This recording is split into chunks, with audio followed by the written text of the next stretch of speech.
422 point है रेथकेस pouch develop from. तो जो रेथके पाउच होता है वो स्टोमोडियम ऑफ फोरग्राड से डिवाइड जो होता है ना वो डेवलप करता है।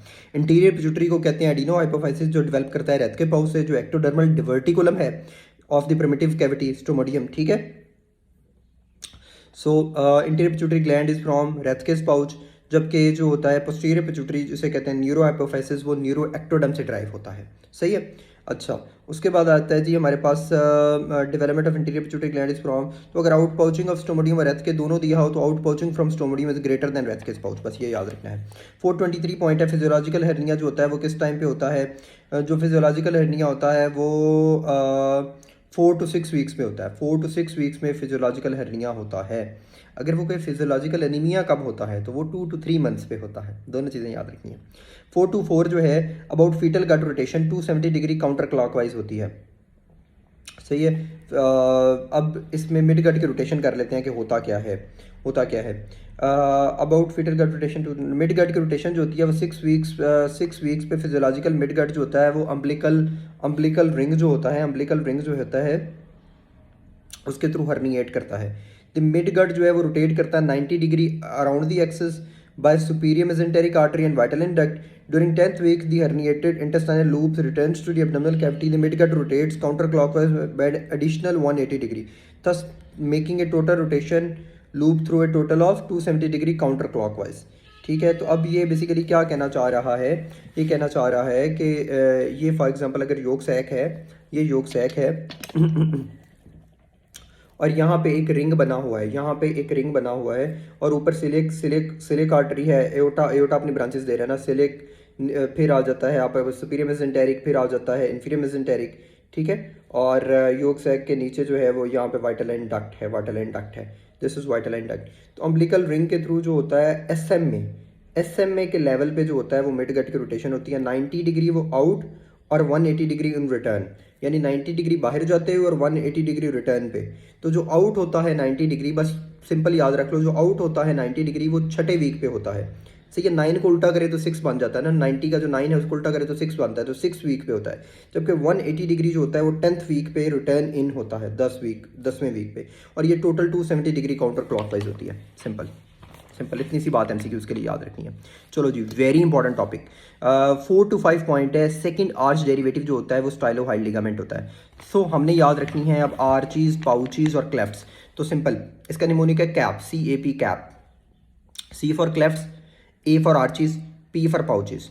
क्लेफ्ट्स, आर्चीज, पाउचेस। जो क्लेफ्ट्स होते हैं उनको कौन बनाती है, एक्टोडर्म। जो आर्चीज होते हैं उन्हें कौन बनाता है, मीजोडर्म और न्यूरोक्लियर सेल्स। और जो एंडोडर्म है अंदर वाली वो क्या बनाती है, पाउचेस, सही है। तो 3 layers from outside to inside. तो सबसे बाहर क्लेफ्ट्स, फिर आर्चीज, फिर पाउचेस, कैप निमोनिक। चलो अब एक्टोडर्म जो होती है वो फर्स्ट क्लेफ्ट जो होता है ना, फर्स्ट क्लेफ्ट वो बेसिकली क्या बनाएगा, वो आपका एक्सटर्नल ऑडिटरी मेटिस बना देगा, ठीक है। जो 2 to 4 क्लेफ्ट्स होते हैं वो सर्वाइकल साइनस बनाते हैं। सिंपल, क्लेफ्ट्स खत्म। अब आर्चीज की बात करें तो आर्चीज क्या करती हैं, उसमें आप लोगों ने याद रखना है डिफरेंट नर्व्स। अगर नर्व्स याद है तो आर्चीज जो हैं वो याद करना आसान हो जाएगा। अब नर्व्स जो है इनको कैसे याद रखना है, इनके फंक्शन से। फर्स्ट यू, सेकंड स्माइल, ठीक है, फर्स्ट यू ये, ठीक है, second smile, third swallow stylishly, सही है, swallow stylishly, and fourth speak just like me, सही है। सो फर्स्ट यू जो है च्यूइंग वाली नर्व कौन सी होती है, 5th नर्व, ठीक है। सेकंड स्माइल वाली कौन सी नर्व होती है, 7th नर्व, ठीक है, फेशियल। स्वेलो वाली, स्टाइलिश वाली कौन सी होती है, स्टाइलोफरेंजियस वाली, ग्लॉसोफरेंजियल नर्व, सही है। और फोर्थ स्पीकिंग के लिए कौन सी होती है, वागस नर्व। सो 5, 7, 9, 10 ये नर्व याद रख लो, जिंदगी आसान हो जाएगी। चलो अब पाउचेस के बारे में चलो मैं बात कर रहे हैं। तो पाउचेस में क्या होता है, एंडोडर्म से बन रहे हैं, ईयर, टॉन्सिल्स। अब इसमें क्या होना है कि जो फर्स्ट पाउच है उसने क्या बनाना है, ear tonsils from inferior to superior. ये मेरी बात याद रखो, ear tonsils from inferior to superior. अब सर ये क्या है, ear tonsils from inferior to superior, कि पहला जो पाउच है वो रिलेटेड टू ईयर होगा, जो सेकंड पाउच है वो रिलेटेड टू टॉन्सिल होगा। अब फ्रॉम इन्फीरियर टू सुपीरियर क्या है, इन्फीरियर टू सुपीरियर का मतलब ये है कि थर्ड पाउच के लिए याद रखना है थर्ड थाइमस। जो थाइमस होता है ना वो थर्ड पाउच से आता है और थाइमस इन्फीरियरली ज़्यादा आता है, तो इसलिए इन्फीरियर पैराथायराइड भी थर्ड थाइमस से आएगा, सही है। और इन्फीरियर टू सुपीरियर। और जब वो फोर्थ पाउच से फिर क्या आएगा, वहाँ से आएगा सुपीरियर पैराथराइड, साथ पैराफोलिकुलर सी सेल्स, पैराफोलिकुलर सी सेल्स भी वहाँ से आएगी। हो गया सर। अब चलो हमारी बस हर चीज़ की थोड़ी सी ना डिटेल रह गई, हर चीज़ की डिटेल। पाउचेस भी हो गए, क्लेफ्ट्स सिंपल थे कि पहला एक्सटर्नल ऑडिटरी मियाटिस और 2 to 4 cervical sinus, simple is that. Ear tonsils inferior to superior pouches हो गए। अब रह गए आर्चेस।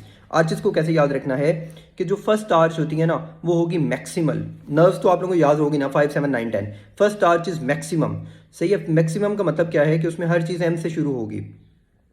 आर्टरी कौन सी होगी, मैक्सिलरी आर्टरी होगी, सही है। और नर्व कौन सी होगी आप लोगों को बता दिया, लेकिन कौन सी उसकी ब्रांच, मैक्सिलरी और मैंडिबुलर, एम वाली, maxillary branch of trigeminal nerve और mandibular branch of trigeminal nerve, ठीक है। Mandibular branch of trigeminal nerve, ठीक है। और फेशियल की भी एक ब्रांच फर्स्ट की ही डेरिवेटिव है, ये थोड़ी एक्सेप्शन है, तो exceptions are always important. Chorda tympani है। बहरहाल मसल्स कौन कौन से ये सप्लाई करती है, तो ट्राइजेमिनल की टेरिटरी देख लो, muscles of mastication, mylohyoid, anterior belly of digastric, ठीक है, tensor tympani, tensor veli palatini और anterior two third of tongue, ठीक है। इंटीरियर टू थर्ड टंग पे भी आप लोगों को पता है ना वो होती है।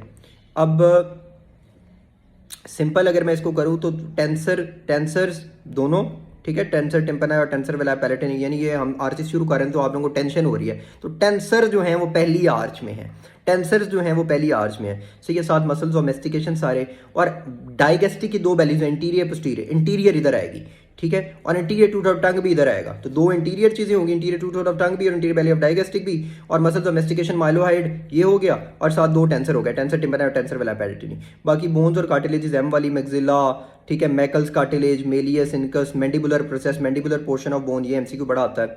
Squamous part of temporal bone, zygomatic और पैलेटाइन बोन्स भी आती हैं, तो बेसिकली 8 बोन्स हैं यहाँ पे, सही है। तो बस एम वाली चीज़ें ज़्यादा फोकस रखें, बाकी जो थोड़ा थोड़ा आप लोग इसको पढ़ लें, ठीक है, एज इट इज़ रीड कर लें, तो it will be a lot easier to retain. Second arch में जो लेटर है वो एस याद रखना है, एस फॉर स्टेपिडियल आर्टरी और एस फॉर 7th नर्व, सही है। तो 7th नर्व भी इसमें होती है, और स्माइल वाली मसल्स ऑफ फेशियल एक्सप्रेशन। अब पोस्टीरियर बेली ऑफ डाइगेस्टिक इसमें आएगी, पोस्टीरियर बेली ऑफ डाइगेस्टिक इसमें आएगी, ठीक है, posterior belly of digastric. I will make this super easy for you to retain second और थर्ड आर्च। चलो लेट मी उधर इंटीरियर बेली ऑफ डाइगेस्टिक थी ना, यहाँ पोस्टीरियर बेली ऑफ डाइगेस्टिक होगा। साथ एस फॉर स्टाइलोहाइड और स्टेपिडियस, सही, और प्लाटिज्मा भी इधर होता है, एस का प्लाटिज्मा भी एस, और स्टाइलोहाइड लिगामेंट। अब सर इसमें एस लेटर है ना, तो S letter is very important, S for stapes, S for stylohyoid और S for superior part of hyoid bone. इसको अपर पार्ट ना पढ़े, इसको superior part of hyoid bone बने, और जो lesser horn of hyoid bone है उसको लेसर ना पढ़े, उसको small horn of hyoid bone पढ़े, ताकि जिंदगी आसान हो भाई। Think logically, small horn of hyoid bone, superior part of hyoid bone. तो हायर्ड बोन ही कंफ्यूज करती है, तो अपर पार्ट या superior part of hyoid bone, small part of hyoid bone, तो साथ रिचर्ड्स कार्टिलेज वगैरह, तो ये सारी चीज़ें एस से रिलेटेड जो है वो सेकंड आर्च में हो गई। आगे थर्ड आर्च में क्या होगा, सबसे पहले इधर से ही शुरू कर लेते हैं। उधर small horn of hyoid bone था ना, उधर small horn of hyoid bone था, या लेसर हॉर्न, तो इधर greater horn of hyoid bone होगा, सही है। तो ये लेसर और ग्रेटर कंफ्यूज करते हैं। सो थर्ड में क्या होगा, greater horn of hyoid bone होगा, क्योंकि स्मॉल हॉर्न या लेसर हॉर्न तो सेकंड में था सर। उसके बाद उधर सुपीरियर पार्ट ऑफ या upper part of hyoid bone था, यहाँ lower part of hyoid bone होगा, सही है। और स्टाइल ग्लॉसोफ्रेंजियल नर्व होती है, और फेरेंक्स वाली चीज़ें सारी होंगी, internal carotid artery, common carotid artery, ठीक है। अब थर्ड लेटर ABC का C होता है ना, तो C वाली जो नर्व आर्टरी होती कॉमन करोटिड, वो इसमें होगी।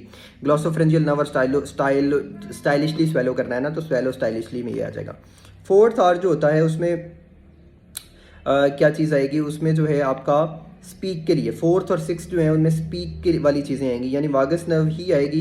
वागस नर्व की 2 ब्रांचेस हैं, एक है सुपीरियर लेरेंजियल ब्रांच और एक है रिकरेंट लेरेंजियल। जो सुपीरियर लेरेंजियल ब्रांच है वो 4th आर्च में होगी, और थैंक गॉड 5th आर्च नहीं होती, जो रिकरेंट है वो 6th आर्च में होगी, सही है। ये नर्व्स होगी। अब राइट सब क्लिवियन वेन और आर्च ऑफ एओर्टा जो है वो 4th आर्च के साथ होंगी, जबकि डक्टस आर्टरियोसिस और राइट एंड लेफ्ट प्लमनरी आर्टरीज जो है वो प्रॉक्सिमल पार्ट उसका जो 6th आर्च में होगा, ठीक है। तो इसका डॉक्टर नजीब जो है वो निमोनिक बनाना फर्स्ट मेक, जो फर्स्ट मेक का मतलब है फर्स्ट में मैक्सिलरी आर्टरी, सही है। स्टाइलिश स्टेप, सही है, स्टाइलिश स्टेप, तो उसमें स्टेपिडियल आर्टरी जो है सेकंड में होगी। Then call for aortic arches, तो देन थर्ड में कॉल से कॉमन करोटेड, फॉर एओर्टिक का मतलब क्या है कि जो आर्च ऑफ एओर्टा है वो 4th में, टू स्लीप विद लंग्स, तो जो लंग्स वाली पल्मोनरी आर्टरीज हैं सही है वो एंड पे 6th आर्च में आएंगे। तो ये आर्टरीज याद करने का डॉक्टर नजीब का एक निमोनिक है। ठीक है, मैंने थोड़ा सा मॉडिफाई किया है।